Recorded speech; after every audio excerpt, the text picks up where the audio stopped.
예, 안녕하십니까. SNS 타임즈 시청자 여러분 반갑습니다. 금년 2월에 시작된 강의가 벌써 7월 초순을 지나고 있습니다. 그동안 너무 대지가 메말랐는데 기다리던 단비들이 와서 촉촉히 대지를 적시는 그러한 모습들을 보니까 그동안의 갈증들이 다 해소된 그런 느낌입니다. 금년에도 다소 수하게 많은 어려움이 있지 않을까 염려들을 했었는데 이번 비로해서 좋은 결실들이 맺을 수 있는 기회가 됐으면 좋겠습니다. 벌써 21강입니다. 지난 시간까지는 학어집의 꽃들에 대해서 살펴보았습니다. 이번 21강부터는 금수에 대해서 살펴보도록 하겠습니다. 먼저 오늘 강의한 내용들을 살펴보도록 하죠. 금수라. 비자 의지 금이요, 주자 의지 순이, 우족 모족이 기류 각유 삼백이로다. 금수, 날아다니는 것을 금이라 이르고 달려다니는 것을 수라 이르니, 기시 있는 족, 우족, 털이 있는 족속, 모족이 그 류가 각기 300이 있구나 하는 뜻입니다. 봉황이라 단산지상 유조하니 명활봉황이라. 비예천 불음하고 비죽실 불식하며 비오동 불서하야 천하 유도죽 내하고 무도죽 거하니라. 봉황이라 단산의 위에 새가 있으니 이름하기를 봉황이라 가로니라. 예천이 아니면 마시지를 않고, 죽실이 아니면 먹질 않고, 오동이 아니면 깃들질 아니해서 천하에 도가 있은즉 오고 도가 없은즉 떠나니라. 학이라 태화자는 학이하라. 유어 청전하고 명우 구고하니 선인 위참하고 도사 순지로다. 학이다. 태를 태로에서 화하는 것이 학이니, 청전에서 놀고 구고에서 우니 선인이 참말을 삼고 도사가 길들이는구나 라는 뜻입니다. 금수, 사람이 금수와 다른 점이 무엇이겠습니까? 사람은 이성이 있고 합리적인 행동 또 양식을 가지고 살아가는 그런 것이죠. 과거에는 금수만 또 못한 사람 이런 표현들을 했습니다. 그렇지만 오늘부터 살펴볼 금수들은 굉장히 참 아름답고 상서로운 그러한 금수들인 것 같습니다. 금, 날 짐승입니다. 날아다니는 짐승이죠. 수, 들짐승입니다. 달려다니는 것이죠. 비자를 위지금이라, 관용적인 표현입니다. 위지라고 하는 것은 날아다니는 것을 금이라 이르고, 달려다니는, 달릴 주자죠. 수라 이른다. 덜짐승 숫자죠. 기도, 기시 있는 것, 이것이 바로 비자죠. 금입니다. 모족, 털이 있는 족속, 털이 있는 것, 바로 수죠. 일반 짐승이라고 하는 것이죠. 그 류가 각이 300이로다. 300종류나 된다고 합니다. 고전을 읽다 보면 시편 이 300입니다. 시300, 곡3령, 공내 3000이라고 하는 게 있어요. 300이라고 하는 숫자라고 하는 것이 어떤 의미에서는 굉장히 참 짜임새 있게 구성되어진 숫자라고 이렇게 얘기를 할 수가 있습니다. 굉장히 많은 것을 표현하는 그러한 하나의 표현일 수도 있죠. 성수입니다. 이룰성자에 숫자수를 300이라고 하는 것은 성수죠. 보통 성수라고 하면 1부터 10까지 하면은 보통 부가 성수가 되는 것이죠. 그 다음에 60이라고 하는 것이 또 성수가 됩니다. 10간 12지의 합으로, 조합으로 인해서 이루어진 60 수죠. 300 역시도 하나의 성수의 편일 수 있습니다. 60이 6번 더해지면 1년 365일, 360일이죠. 양력으로 하면 365일이라고 합니다만은 뭐 음력으로 따지게 되면 통상 한 360일이죠. 그래서 우리 우주의 어떤 자연 속에 각종 나타나고 있는 그러한 수의 표현 역시도 이러한 9, 60, 300, 360 뭐 이와 같이 일정한 법칙에 의해서 그렇게 나타난다고 볼 수 있겠습니다.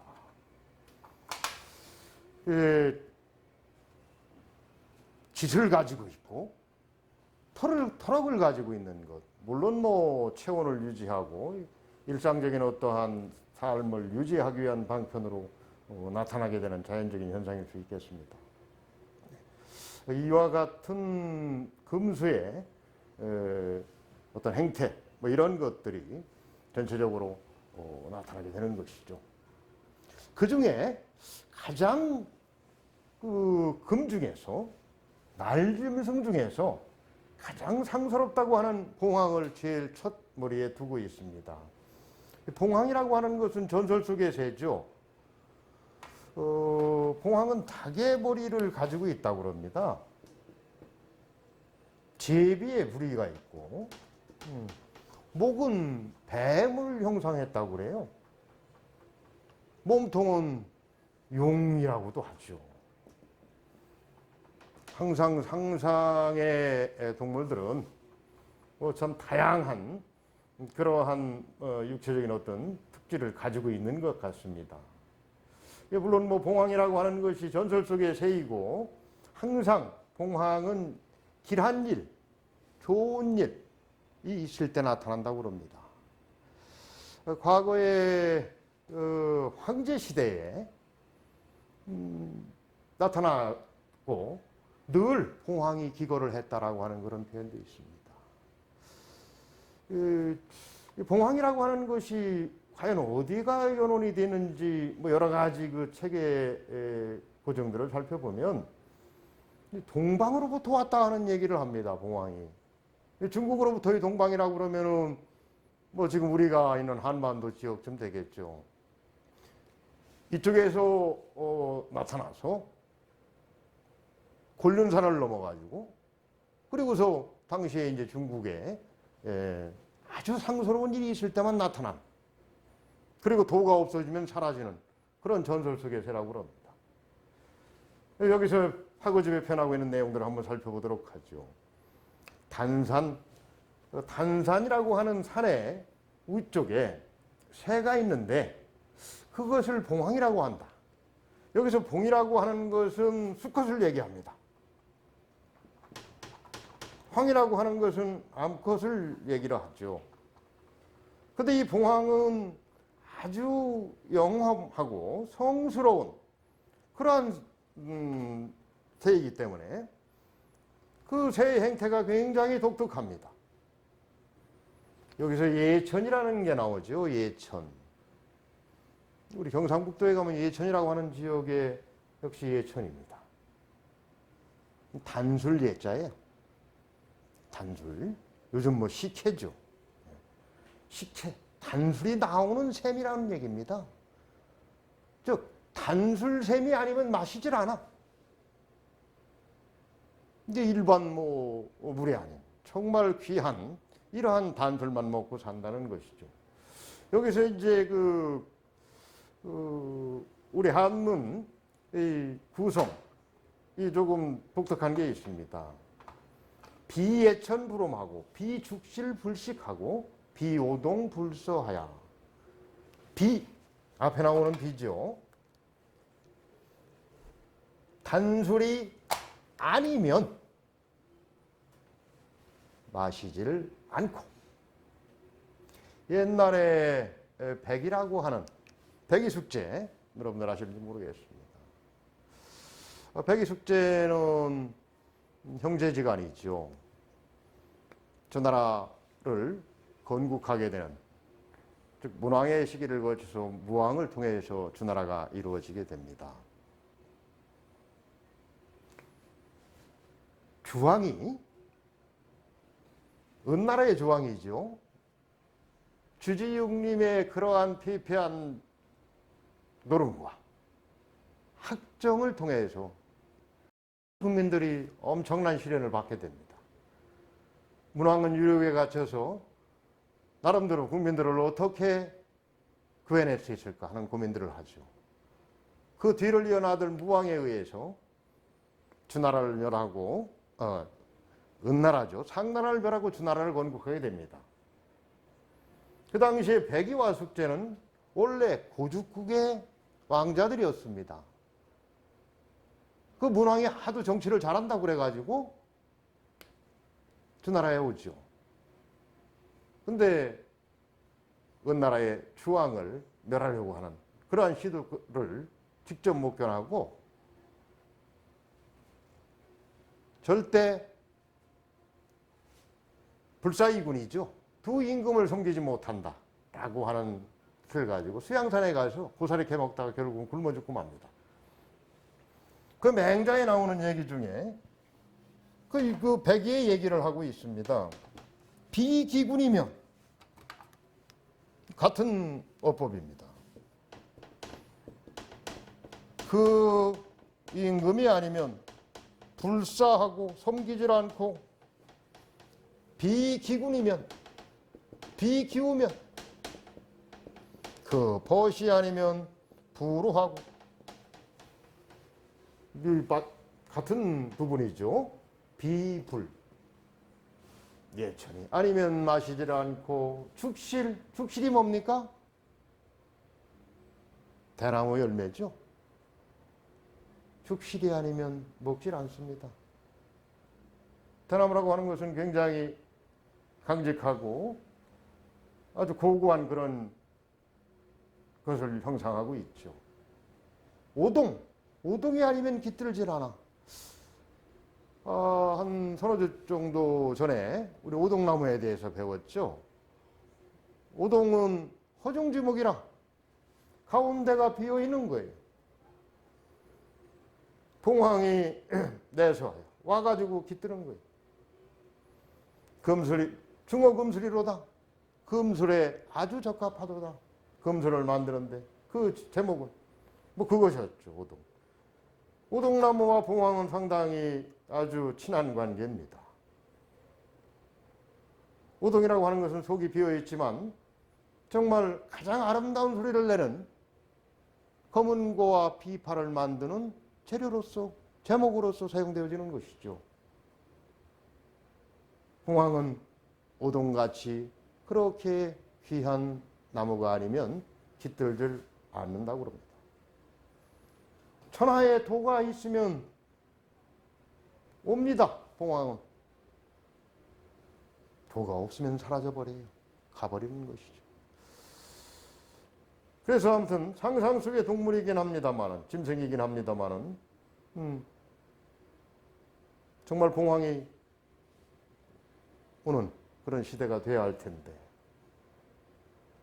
어찌 보면은 봉황이라고 하는 것은 물론 상상이긴 합니다만은 도가 있어서 국민들이 평온한 그런 마음을 가지고 자기의 그 생업에 종사했을 때 그 아주 그러한 기운들이 모여서 어떠한 자연의 형상까지도 이걸 좀 바꿔서 봉황 같은 그런 전설 속의 새가 우는 모습으로 그렇게 인식하는 것이 아닌가 하는 생각도 들어봅니다. 학이라. 요즘 뭐 학을 황새라고도 하고 두루미라고도 하죠. 근데 아무튼 뭐 두루미하고 황새하고는 조금 차이가 있을 수도 있겠습니다. 학이라고 하는 건 아무튼 고고한 지조의 상징이죠. 근데 학이라고 하는 것은 사실은 태화입니다. 알로 나는 게 아니에요. 알란자죠.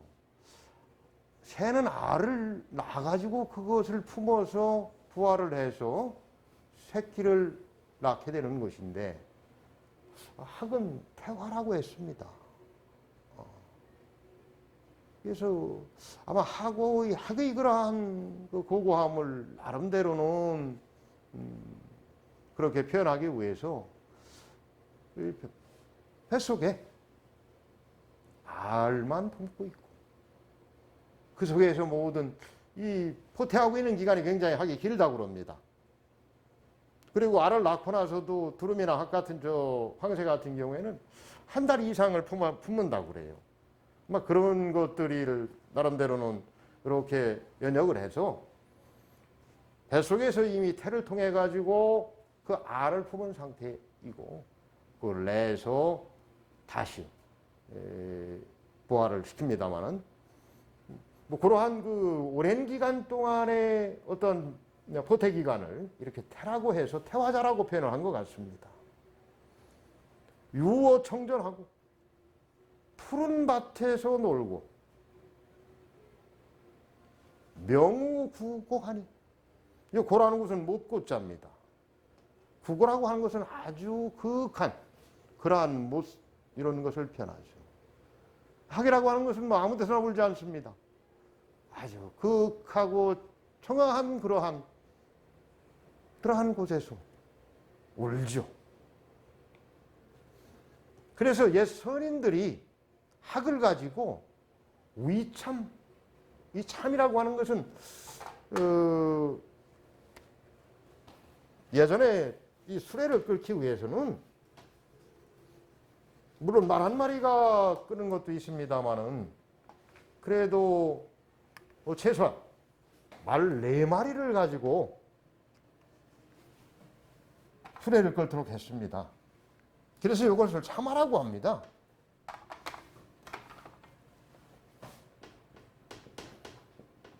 말마자에 넉사자. 논어의 안연편에 사마불술이라는 얘기도 있죠. 4마리로 끄는 수레가 얼마나 빠르겠습니까? 뭐 아주 고관대작, 임금 정도나 뭐 사마를 활용한다고 봐야죠. 굉장히 빠른 것을 나타내는 것이죠. 이 사마의 참이라고 하는 것이 바로 말 4마리 중에 바깥에 있는 2마리 말을 참마라고 합니다. 물론 가운데 2말보다도 곁에 있는 2말이 굉장히 중요한 부분을 얘기하고 있습니다. 그래서 선인들이 이 학 2마리를 가지고 참으로 그래 삼아서 자기 수레를 끌도록 했다, 이런 얘기죠. 뭐 사마 얘기가 나왔으니까 논어 얘기를 잠깐 해야 되겠습니다.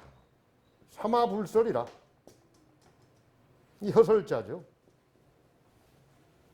4마리로 끄는 수레가 불설, 혀 같지 않다. 무슨 얘기인고 하니, 혀만 못하다는 것. 사람의 혀를 통해서 그 말을 하는 것이 사마보다 빠르다는 거예요. 발 없는 말이 천리 간다는 얘기 있죠. 천리가 아니라 말이 요즘 같은 인터넷 시대야 전 우주를 다 다니는 것이죠. 그래서 전 말을 잘 해야 되고 신중해야 된다는 얘기를 표현하는 것이 사마불설이라는 표현인데, 그 당시에 이제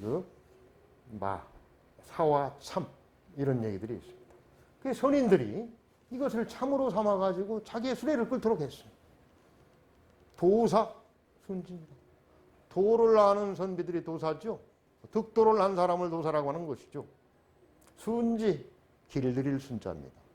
도사가 길들이는 것. 학이라고 하는 것은 아주 고고하고 평균인들이 어떻게 길들일 수가 없는 것이죠. 최소한 득도를 한 사람만이 길을 들일 수 있는 그러한 날짐승이다.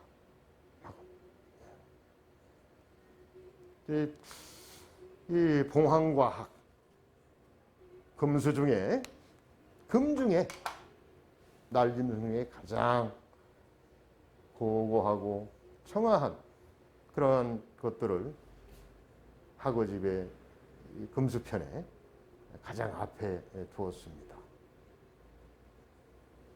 다시 한번 전체적으로 하거집의 내용들을 한번 살펴보도록 하겠습니다. 금수라 날아다니는 것을 금이라 이르고 달려다니는 것을 수라 이르니 우종무족이 금과 수 그 류가 각기 300이나 되는구나. 무수히 많다는 표현이 있죠. 공황이라 단산의 위에 새가 있으니 이름하여 공황이라 이르니라.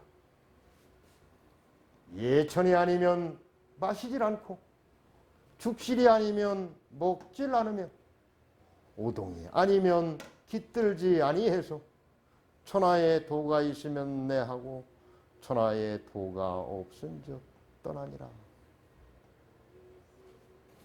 학이라 태로 인해서 하는 것이다. 항상 푸른 밭에서만 놀고 구고 극한 곳에서만 우르니 서린들이 이 학을 가지고 참으로 삼고 도사들이 길들이는구나 이런 뜻입니다. 금수만도 못한 사람 이런 표현하는데 잘못된 것 같습니다. 공황과 학이라고 하는 이러한 것들이 물론 전설 속에 날짐승이긴 합니다만 봉황 같은 경우에는 정말 아름다움과 성스러움과 이런 부분들을 나타내는 것이죠. 금수보다 더 나은 그러한 우리 SNS 타임즈 시청자 여러분들이 되기를 기대하겠습니다. 과거의 성독법에 의해서 전체적으로 읽어보도록 하죠. 금수라 기자의지금이요 주자의지순이 우종모족이 기류가구 300이로다. 봉황이라 탄산지상 유조하니 명활봉황이라 비예천불식하고 비죽실불식하며 비오동불서하야 천하유도정례하고 부도적거니라. 학이라 태화자는 학야라 유어청전하고 명우구고하니 선인 위참하고 도사순지로다. 봉황과 학에 대해서 살펴보았습니다. 감사합니다.